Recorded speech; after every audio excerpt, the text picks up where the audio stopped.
Sorry students, light चली गई थी। ओके, तो हम लोग बात कर रहे थे भाई इनर्शिया के बारे में। तो मैंने क्या बोला कि ये आप नॉर्मली ऑब्जर्व करते हो कि अगर कोई बॉडी है तो वो क्या चाहता है कि जिस कंडीशन में है, अगर वो रेस्ट में है तो वो हमेशा रेस्ट में ही रहना चाहता है, और अगर मोशन में है तो वो हमेशा मोशन में ही रहना चाहता है। वो अगर स्ट्रेट लाइन डायरेक्शन में चल रहा है तो वो हमेशा स्ट्रेट लाइन डायरेक्शन में ही चलना चाहता है। ये उसकी इनहेरेंट प्रॉपर्टी है। क्लियर है? ये उसकी अपनी क्वालिटी है किसी भी बॉडी की कि वो अपने परिवर्तन में, अपने परिस्थिति में जनरली परिवर्तन नहीं चाहता है, कंडीशन में चेंज नहीं चाहता है। यानी कि अगर आप उसके कंडीशन में चेंज करने की कोशिश करो तो वो पहले क्या करेगा, रेजिस्ट करेगा उस चीज को। ठीक है, वो पहले क्या करेगा, रेजिस्ट करेगा। फॉर एग्जांपल, अगर आप एक किसी टेबल को हल्का सा फोर्स लगाओ तो वो नहीं हिलता। ठीक है, आपने तो फोर्स लगाया बेटा, बट फिर भी वो क्या हो रहा है, मूव नहीं कर रहा है। दैट मीन्स कि वो आपको क्या कर रहा है, अपोज कर रहा है, अपने परिस्थिति में चेंज करने को अपोज कर रहा है। क्लियर है कि नहीं? फिर आप जब एक लिमिट से ज्यादा फोर्स लगा देते हो, है ना, जितना वो अपोज कर सकता है उससे ज्यादा अगर आप फोर्स लगा देते हो, तब वो अपनी कंडीशन में चेंज करता है। कौन सा कंडीशन? जो वो पहले रेस्ट में था अब वो मोशन में आने को मजबूर हो जाएगा। तो आपको क्या करना पड़ता है, मजबूर करना पड़ता है। तब तक वो क्या करता है, रेजिस्ट करता है। ठीक है, तो इनर्शिया इसी को कहते हैं बेटा। किस चीज को कहते हैं inertia? The property of a body to resist the change in condition. ठीक है, चेंज इन इट्स स्टेट। ठीक है, the property of a body to resist the change in its state is known as inertia. Clear है बेटे? तो चलो इसको लिख लेते हैं हम लोग कि इनर्शिया क्या होता है। The property of a body to resist the change in its state of rest or motion is called inertia। ठीक है बेटा, इसको हम लोग क्या कहते हैं, इनर्शिया कहते हैं। या फिर बेटा हम लोग इसको दूसरे तरीके से भी समझ सकते हैं और समझा सकते हैं। ठीक है, कैसे? हम इसको ये बोल सकते हैं बेटा कि कोई भी बॉडी जो रेस्ट में है वो रेस्ट में ही रहना चाहता है, या फिर कोई बॉडी जो मोशन में है वो उसी स्पीड के साथ, उसी यूनिफॉर्म मोशन के साथ अपने मोशन को कंटिन्यू रखना चाहता है तब तक जब तक कि बाहर से कोई फोर्स ना लगे। ठीक है, तब तक जब तक कि बाहर से कोई फोर्स ना लगे। ठीक है बेटा, तो इस चीज को हम लोग क्या कहते हैं, इनर्शिया कहते हैं। ठीक है, a body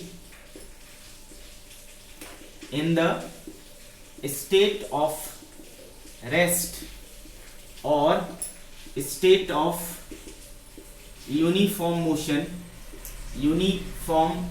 motion wants to remain in the same state until and unless no external force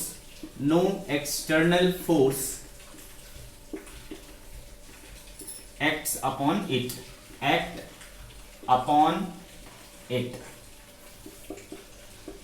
ठीक है, until and unless no external force act upon it, this phenomena is called inertia। ठीक है बेटा, तो आपको समझ में आ गया कि इनर्शिया क्या होता है। अब अगर इनर्शिया की मेजरमेंट करनी हो कि कौन हमें कितना ज्यादा इनर्शिया लगाएगा, यानी कौन कितना ज्यादा रेजिस्ट करेगा, तो इसको समझने के लिए एक सिंपल सा एग्जांपल। अगर मान लो बेटे कि एक साइकिल खड़ी है और उसको बोला जाए कि आपको इसको मूव करना है, तो आप बड़े ही आसानी से उस साइकिल को क्या कर लोगे, मूव कर लोगे। ठीक है कि नहीं? आराम से कर सकते हो आप, ऑब्वियस सी बात है। लेकिन अगर यही बोला जाए कि एक ट्रक खड़ी है, ठीक है, क्या खड़ी है बेटा, ट्रक खड़ी है, और उस ट्रक को आपको जाकर के मूव करना है, मतलब उसको रेस्ट से मोशन में लेके आना है, क्या ये आप कर पाओगे? क्या ये आप कर पाओगे? शायद नहीं कर पाओगे। शायद बोलूं या मैं कंफर्म बोलूं? कंफर्म, ये आप नहीं कर पाओगे, ऑब्वियस सी बात है। ठीक है बेटा, तो इसका मतलब आप साइकिल को मूव कर पाए, क्यों कर पाए, क्योंकि उसके परिस्थिति में चेंज करना आसान था, है ना। और ट्रक को आप नहीं कर पाए क्योंकि उसके परिस्थिति में चेंज करना आपके लिए मुश्किल हो रहा था। दैट मीन्स कि साइकिल ने कम अपोजिशन किया, आपने उससे ज्यादा लगाया फोर्स और वो मूव हो गया। लेकिन ट्रक में अपोजिशन ज्यादा है, उसका रेजिस्टेंस ज्यादा है आपसे, इसलिए आप उसको मूव नहीं कर पाए। क्लियर है बेटा। तो साइकिल आप आसानी से मूव कर पाए, ट्रक नहीं मूव कर पाए। ठीक है, क्यों, क्योंकि इन दोनों में क्या फर्क है बेटा, साइकिल और ट्रक में क्या फर्क है। आप ये मत बोलना कि एक में 2 चक्के होते हैं, एक में 8 चक्के होते हैं। ठीक है, तो बेटे साइकिल का जो मास होता है वो काफी कम होता है और ट्रक का जो मास होता है वो काफी ज्यादा होता है। तो यहाँ जो मेजर डिफरेंस है वो है मास का। आ रही बात समझ में, यहाँ पर जो मेन डिफरेंस है वो मास का है। तो एक में मास क्या होता है बेटा, कम है, और एक में मास क्या है, बहुत ज्यादा है। जिसमें कम मास था उसको आपने आसानी से मूव कर लिया, और एक में जो काफी ज्यादा मास था उसको आप आसानी से मूव नहीं कर पाए। क्लियर है बेटे, बात आपको समझ में आ रही है।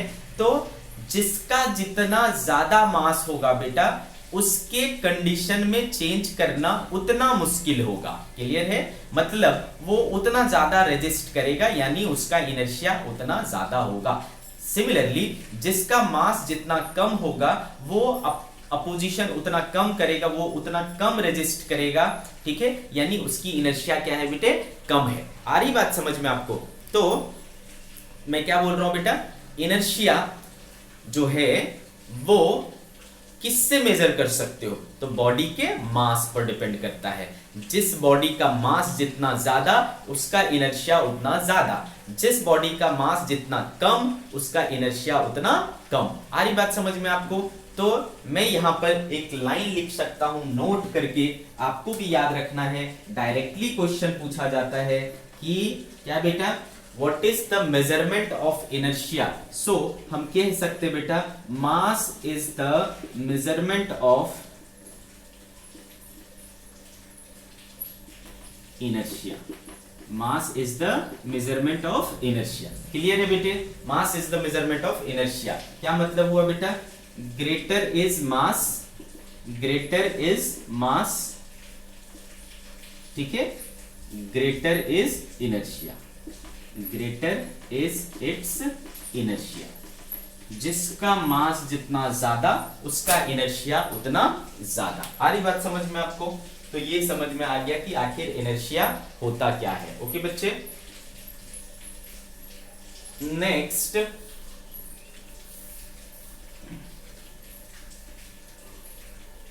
अब बात करेंगे हम लोग बेटा टाइप्स ऑफ इनर्शिया की। ठीक है, चलो बात करते हैं हम लोग types of inertia. Types of inertia, clear है बेटे, टाइप्स ऑफ इनर्शिया। ओके, आ रही बात समझ में। तो बेटे देखो 3 प्रकार का इनर्शिया होता है जनरली। एक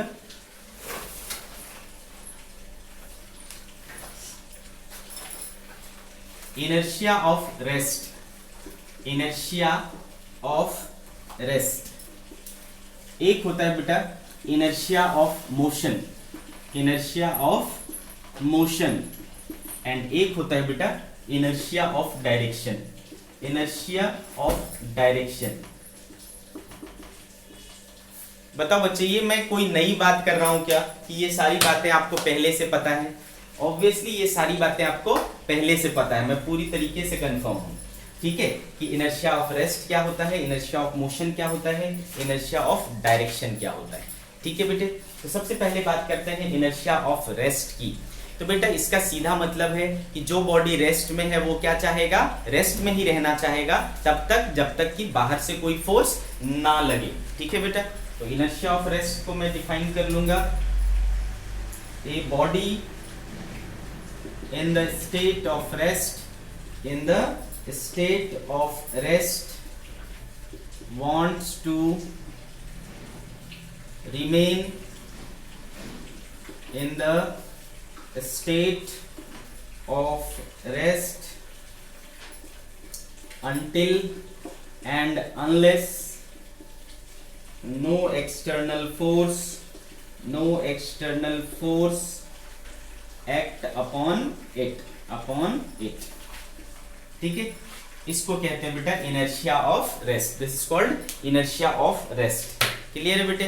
अब आप देखो तो इनर्शिया ऑफ रेस्ट के आपको कई सारे एग्जांपल्स देखने को मिल जाएंगे। ठीक है, इनर्शिया ऑफ रेस्ट के कई सारे एग्जांपल्स देखने को मिल जाएंगे। तो बेटे मैं इसको जो है लिखाऊंगा नहीं, आप अपने से लिखना। ठीक है, आपने पहले पढ़ा हुआ है तो मैं सिर्फ एक्सप्लेन करूंगा और आपको अपने नोटबुक में अपने लैंग्वेज में लिखना है। ठीक है, अपने शब्दों में लिखना है। ठीक है, अपने शब्दों में कहने का मतलब ये नहीं कि आप मराठी जानते हो तो मराठी में लिखने लगना। ठीक है, आपको लिखना इंग्लिश में ही, मतलब अपने तरीके से लिखना है, मैं ऐसा बोल रहा हूँ। ओके, तो चलो इसका पहला एग्जाम्पल बहुत ही कॉमन सा एग्जाम्पल है, आपसे पूछा जाता है।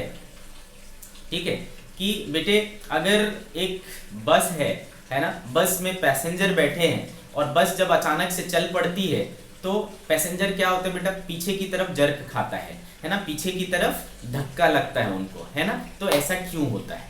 तो फिर हम इसको कैसे एक्सप्लेन करेंगे बेटा?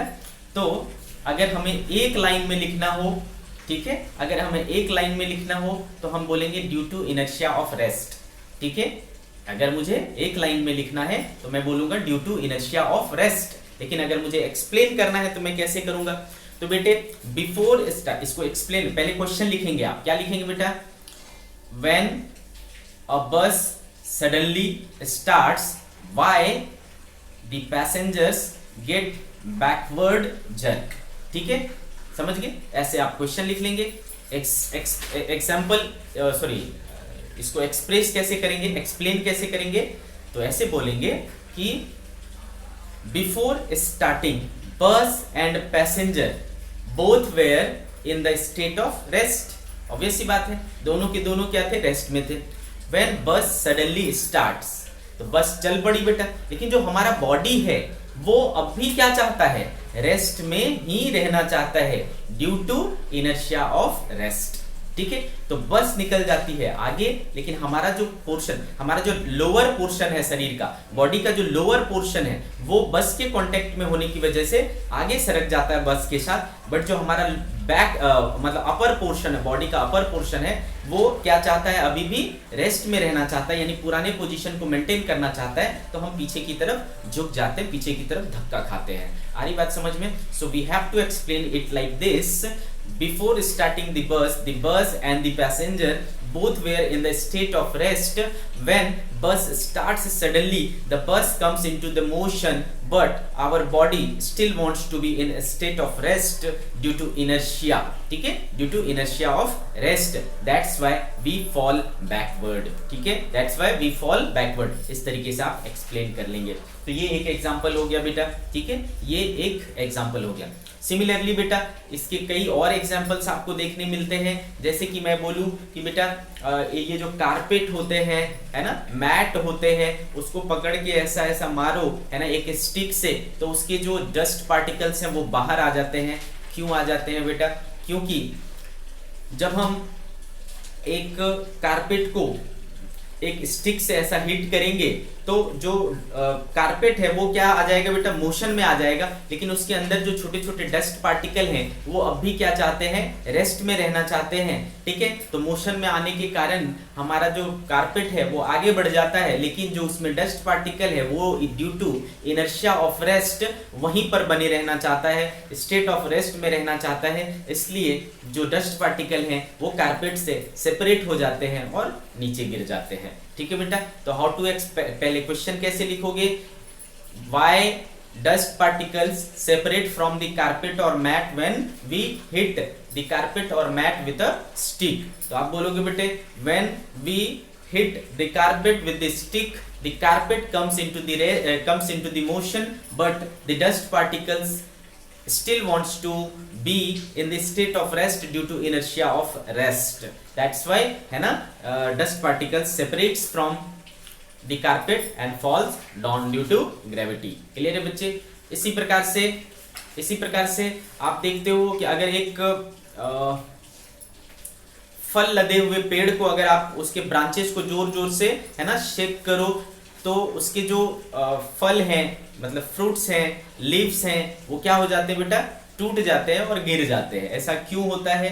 क्योंकि जब हम ब्रांचेस को मोशन में लाते हैं तो ब्रांच क्या आ जाता है, मोशन में आ जाता है, बट उसमें जो फल लगे हुए हैं, फ्रूट्स लगे हुए हैं, वो अभी भी क्या रहना चाहते हैं, रेस्ट में रहना चाहते हैं। ठीक है, रेस्ट में रहना चाहते हैं, तो वो क्या हो जाता है, आपस में डिटैच हो जाता है, फ्रूट्स अपने अपने सपोर्ट से डिटैच हो जाता है और नीचे गिर जाता है। तो ये सारे जो एग्जांपल्स हैं वो किस चीज के हैं बेटा, इनर्शिया ऑफ रेस्ट के हैं। क्लियर है? तो अगर आपको शॉर्ट क्वेश्चन में आएगा तो आप 1 मार्क्स में, मतलब एमसीक्यू में, तो due to inertia of rest directly हम कह सकते हैं। दूसरी बात करते हैं बेटा इनर्शिया ऑफ मोशन। तो इनर्शिया ऑफ मोशन को हम लोग क्या कह लेंगे बेटा, कि जो बॉडी मोशन में है, एक मान लो कांस्टेंट वेलोसिटी से चल रहा है 6 मीटर पर सेकेंड से, तो वो क्या कहेगा, क्या चाहेगा बेटा, वो 6 मीटर पर सेकेंड से ही कंटिन्यू चलता रहना चाहेगा। 6 मीटर पर सेकेंड से ही कंटिन्यू चलता रहना चाहेगा। आ रही बात समझ में आपको? ठीक है, तो तब तक और कब तक ऐसा करेगा वो, जब तक हम उस पर कोई बाहरी फोर्स ना लगाएं। ठीक है, तो इसको बोलते हैं बेटा इनर्शिया ऑफ मोशन। ठीक है, a body in the state of uniform motion wants to continue in the same state until and unless no external force is applied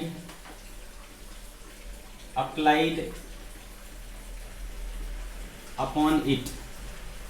ठीक है बेटा, अप्लाइड अपॉन इट। ठीक है, no external force is applied upon it, इसको क्या कहते हैं बेटा हम लोग, इनर्शिया ऑफ मोशन कहते हैं। तो अगर हमें इनर्शिया ऑफ मोशन का एग्जांपल देखना है तो इसको भी अपन देख सकते हैं डेली लाइफ में। कैसे बेटा, अगेन हम बस का एग्जांपल लेंगे।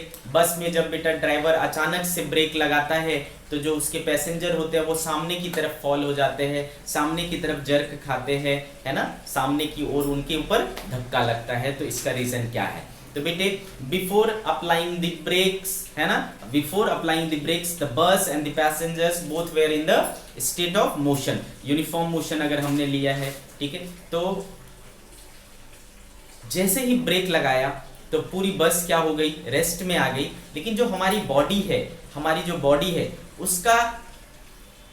उसका टेंडेंसी क्या है? उसका टेंडेंसी है कि वो पहले जिस स्पीड से चल रही थी उसी स्पीड से चलते रहे।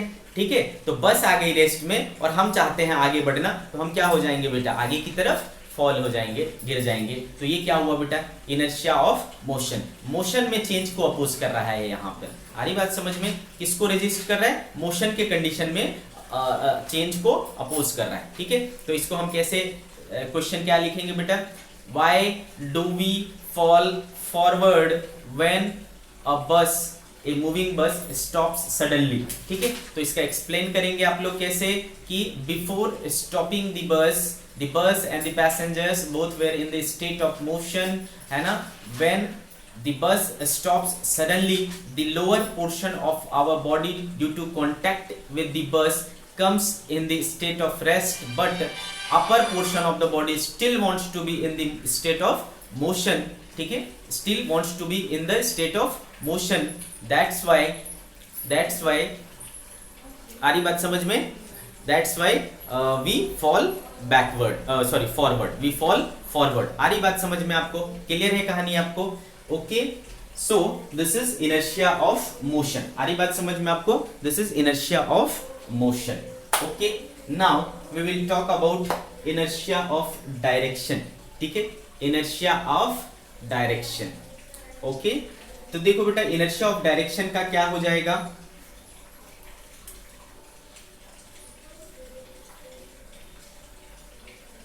अब देखो इसमें भी मैं क्या बोल सकता हूं। देखो अगर कोई बॉडी एक पर्टिकुलर डायरेक्शन में मूव कर रहा है, ठीक है, मान लो स्ट्रेट लाइन डायरेक्शन में मूव कर रहा है, तो वो क्या चाहता है बेटा, अपने डायरेक्शन को भी मेंटेन रख के चलना चाहता है। वो अपने डायरेक्शन में भी कोई चेंज नहीं चाहता। डायरेक्शन एक फिक्स कर लिया उसने, उसी डायरेक्शन में वो क्या होगा, कंटिन्यू बढ़ता रहना चाहेगा। ठीक है। तो ये क्या हो गया उसका इनर्शिया ऑफ डायरेक्शन। तो ए बॉडी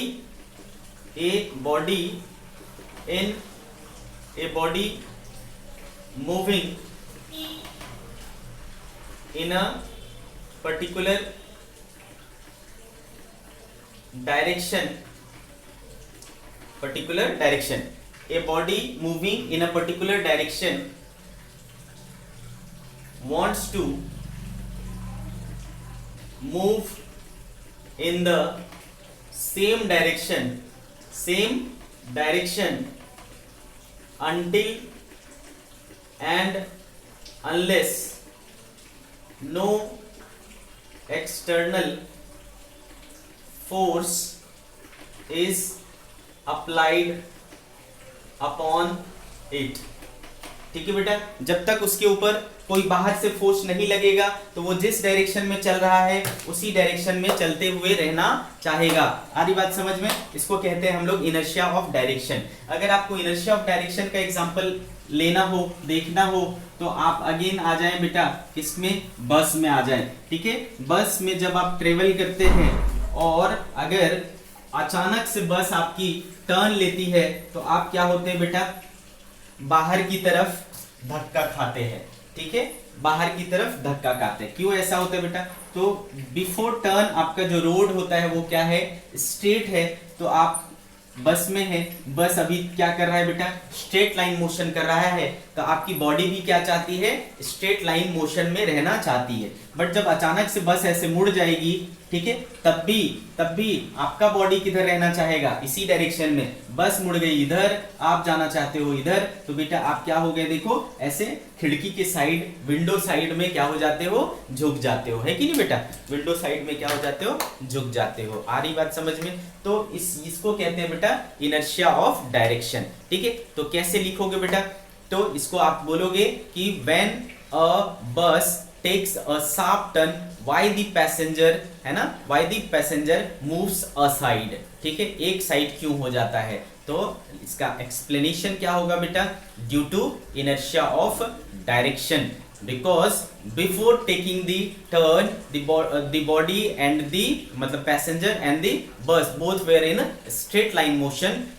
ठीक है, when the bus takes turn the bus comes into the circular motion, but the body means passenger still wants to be in the straight line motion, therefore he moves aside due to inertia of direction। ठीक है बेटे, तो ये हो गया इस चीज का एक्सप्लेनेशन। क्लियर है इनर्शिया ऑफ डायरेक्शन का? तो आपको तीनों चीज समझ में आया बेटा। इनर्शिया ऑफ मोशन क्या होता है, इनर्शिया ऑफ रेस्ट क्या होता है, एंड इनर्शिया ऑफ डायरेक्शन क्या होता है। इसमें सबसे इंपॉर्टेंट जो बात है बेटा, सबसे इंपॉर्टेंट जो बातें हमें सीखने को मिली वो ये है कि इनर्शिया की पहचान किससे होती है, उसके मास से होती है। इनर्शिया का माप, मेजरमेंट किससे होती है, उसके मास से होती है। जिसका मास जितना ज्यादा होगा उसका जो इनर्शिया है वो उतना ज्यादा होगा। क्लियर है बेटे? तो this was all about inertia. ठीक है बेटे, इनर्शिया पढ़ना इसलिए जरूरी है ना, इनर्शिया पढ़ना इसलिए जरूरी है क्योंकि इनर्शिया के ऊपर बेस्ड ही, है ना, न्यूटन लॉज ऑफ मोशन का पहला नियम है। Newton first law of motion जो है वो कंप्लीटली लॉ ऑफ इनर्शिया के ऊपर बेस्ड है ना, लॉ ऑफ इनर्शिया के ऊपर बेस्ड है। तो हम लोग बात करेंगे बेटा Newton's laws of motion, Newton's law of motion. तो जैसा कि आपको पता है बेटा, there are 3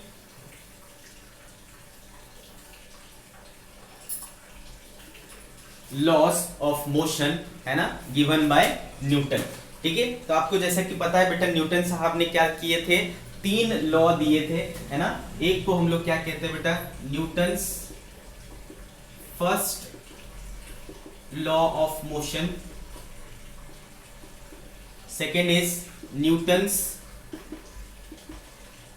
second law of motion, second law of motion, and third is Newton's third law of motion, Newton's third law of motion। ठीक है, मैं बस इसको इंट्रोडक्शन दे करके छोड़ रहा हूँ, नेक्स्ट क्लास में इसको कंटिन्यू करेंगे। तो Newton's first law of motion में हमें पता चलता है बेटा, ये बेसिकली है ना लॉ ऑफ इनर्शिया ही है। Law of inertia, law of inertia को ही Newton's first law of motion कहते हैं।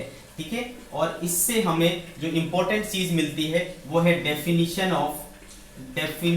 Of force. फोर्स का डेफिनेशन यहां से मिलता है मुझे।